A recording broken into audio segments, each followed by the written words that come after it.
혹시 탈세 제보 하면 뭐가 떠오르세요? 뭐 인생 역전? 수십억 포상금? 네, 맞아요. 그런데 말이죠. 그 화려한 이면에는 우리가 잘 모르는 아주 복잡한 현실이 숨어 있거든요. 오늘 이 자료를 통해서 그 신화 한번 제대로 파헤쳐 보겠습니다. 자, 이 숫자 보세요. 40억 원. 이게 뭐냐면요. 대한민국에서 탈세 제보 딱 한 건으로 받을 수 있는 포상금 최대 액수입니다. 와, 진짜 이거 하나면 인생 역전 가능하겠다 싶죠? 혹시 지금 이 숫자 보고 이거 완전 대박인데? 나도 한번? 이런 생각하셨나요? 그렇다면 오늘 이야기 정말 끝까지 들어보셔야 합니다. 여러분이 생각하는 그 기대랑 현실이 얼마나 다른지 제가 확실하게 보여드릴게요. 자, 그럼 이제 본격적으로 한번 들어가 보죠. 이 수십억 포상금이라는 게 정말 신화인지 아니면 현실인지 포상금 제도 물론 있습니다. 하지만 그 돈을 실제로 손에 쥐는 건 상상하는 것보다 훨씬 더 어렵다는 거. 이게 믿기시나요? 현실에서는요, 제보의 대부분이 포상금 0원으로 끝납니다. 빵원이요. 매년 진짜 어마어마한 제보가 쏟아지는데 거의 대부분이 단돈 1원도 못 받고 끝난다는 거죠. 아니, 대체 왜 이런 일이 벌어지는 걸까요? 정말 좋은 의도로 큰 용기를 내서 제보를 했는데 왜 이렇게 허무하게 끝나는 경우가 많을까요? 제보자들이 흔히 빠지는 함정이 있거든요. 지금부터 그걸 한번 짚어보겠습니다. 의도는 참 좋았는데 말이죠. 자, 그 첫 번째 이유, 바로 세파라치 때문입니다. 이름만 들어도 감이 오시죠? 파파라치처럼 포상금을 노리고 아주 사소한 위반 사항들을 대량으로 신고하는 전문 제보자들이요. 이런 자잘한 정보들이 막 홍수처럼 쏟아지니까 세무공무원들은 이 속에서 진짜 중요한 월척을 가려내야 하는 거죠. 일이 2배, 3배로 힘들어지는 겁니다. 바로 이 표가 핵심입니다. 좋은 제보랑 나쁜 제보가 어떻게 다른지 딱 보여주죠. 예를 들어, 저 사람 탈세하는 것 같아요. 이런 막연한 의심, 이건 아무 소용없어요. 또 누구나 인터넷 검색만 하면 떼어볼 수 있는 부동산 등기부등본 같은 거, 이런 것도 별 의미 없습니다. 국세청을 움직이려면요, 진짜 그 회사 내부자만 알 수 있는 비밀 장부나 거래 내역 같은 결정적인 한 방이 있어야 해요. 자, 좋습니다. 그럼 이제 내부 자료까지 다 구해서 완벽하게 제보를 했다고 쳐요.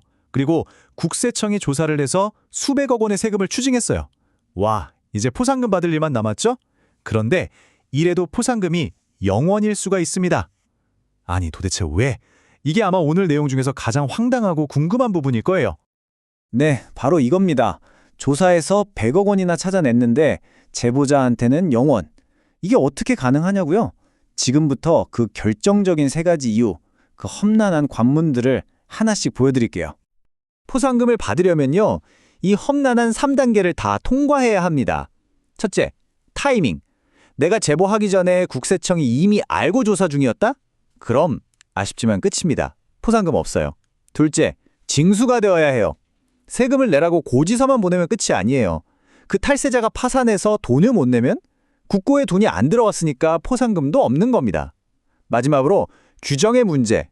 예전에는요, 벌금 성격인 가산세는 빼고 원래 내야 할 세금, 즉 본세만 가지고 포상금을 계산했어요. 그러니까 생각했던 것보다 금액이 확 줄어드는 경우가 많았던 거죠. 게다가 이 모든 걸 담당 공무원 한 명이 이분 고생했으니 줍시다 이렇게 결정하는 게 아니에요. 외부 전문가까지 들어오는 포상금 지급 심의위원회라는 곳에서 아주 엄격한 기준으로 심사하고 투표로 결정합니다. 그러니까 뭐 사정을 봐주거나 할 여지가 거의 없는 아주 냉정한 절차라는 거죠. 자, 그럼 이제 좀 다른 얘기를 해볼까요? 이 모든 이야기의 시작점, 바로 제보자.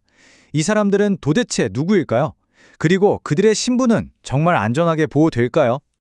놀랍게도요, 결정적인 제보를 하는 사람들은 대부분 가장 가까운 사람들입니다.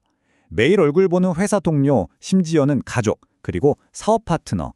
생각해보면 당연하죠? 이런 내부자가 아니면 아까 말씀드린 그 결정적인 증거를 손에 넣는다는 게 사실상 불가능하니까요. 물론 국세청은 공식적으로 제보자의 신원을 100% 비밀로 보장한다고 합니다. 법으로도 정해져 있어요. 담당 공무원이 제보자가 누군지 조금이라도 힌트를 주는 것조차 금지될 정도로 아주 철저하게 관리합니다. 하지만 법적인 비밀 보장과 현실은 조금 다를 수 있습니다. 이 자료에 나오는 일화가 정말 많은 걸 생각하게 하는데요. 세무조사를 받던 어떤 회사 대표가 조사관 앞에서 혼잣말처럼 이렇게 중얼거렸대요. 홍길동, 이 자식이. 국세청은 비밀을 완벽하게 지켰지만 조사를 받는 사람은 이미 알고 있었던 거예요. 자기 회사의 내부 정보를 누가 빼낼 수 있고 또 누가 자기한테 원한을 품고 있는지를요. 시스템이 지켜주는 비밀과 인간관계 속에서 드러나는 진실, 그 아슬아슬한 현실을 보여주는 거죠. 자, 그럼 이번엔 관점을 확 바꿔보겠습니다. 제보를 당한 쪽. 그러니까 어느 날 갑자기 사무실에 세무 공무원들이 들이닥친 회사 입장이 되어보는 거죠. 제보로 시작된 세무조사가 진짜 무서운 건 예고가 없다는 겁니다. 보통 세무조사는 최소 15일 전에 언제 가겠습니다 하고 통지를 해주거든요. 근데 이건 달라요. 어느 날 아침 평소처럼 출근했는데 갑자기 조사관들이 들이닥치는 거죠. 말 그대로 급습입니다. 자, 이런 급습 상황에서 어떻게 해야 피해를 최소화할 수 있을까요? 자료에서 제시하는 최선의 대응책입니다. 첫째, 무조건 침착해야 합니다. 당황해서 여기저기 전화 돌리는 게 제일 안 좋은 행동이에요. 둘째, 믿을 만한 전문가 딱 한 명한테만 연락해서 모든 대응을 맡겨야 합니다. 그리고 셋째, 명백하게 잘못한 건 빨리 인정하고 협조해야 합니다. 어설프게 버티다가 일이 더 커질 수 있거든요. 이렇게 전략적으로 대응하는 이유는 딱 하나입니다. 조사가 조세 범칙 조사로 커지는 걸 막기 위해서예요. 이게 뭐냐면 일반 세무조사는 그냥 세금 더 내는 걸로 끝날 수 있지만 범칙 조사로 넘어가면 검찰 고발까지 가서 형사처벌, 즉 감옥에 갈 수도 있는 차원이 다른 문제입니다. 그야말로 최악의 시나리오를 피하는 게 목표인 거죠. 자, 이제 오늘 이야기의 핵심만 딱 정리해 볼 시간입니다. 혹시 제보를 고민하고 계시거나 아니면 사업을 하시는 분들이라면 이것만은 꼭 기억해 두시면 좋을 것 같아요. 첫째, 제보를 하려면 카더라 통신은 안 됩니다. 오직 팩트, 그것도 아무나 볼 수 없는 내부 증거가 있어야 합니다. 둘째, 포상금은 로또가 아닙니다. 세금이 실제로 거치고 아주 까다로운 위원회 심사까지 통과해야 받을 수 있는 정말 어려운 돈입니다. 마지막으로 만약 내가 조사를 받는 입장이 됐다면 감정적으로 대응하면 절대 안 됩니다. 침착하고 전략적으로 협조하는 것만이 최악을 피하는 유일한 길입니다. 결국 이 탈세 제보라는 건요, 공익을 실현한다는 명분과 돈을 번다는 현실적인 욕구, 그 사이 어딘가에 있는 아주 복잡한 행위입니다. 오늘 이 이야기를 통해 그 빛과 그림자를 함께 보셨는데요. 여러분은 어떻게 생각하시나요? 탈세 제보는 과연 정해놓은 용기일까요? 아니면 모든 걸 건 위험한 도박일까요?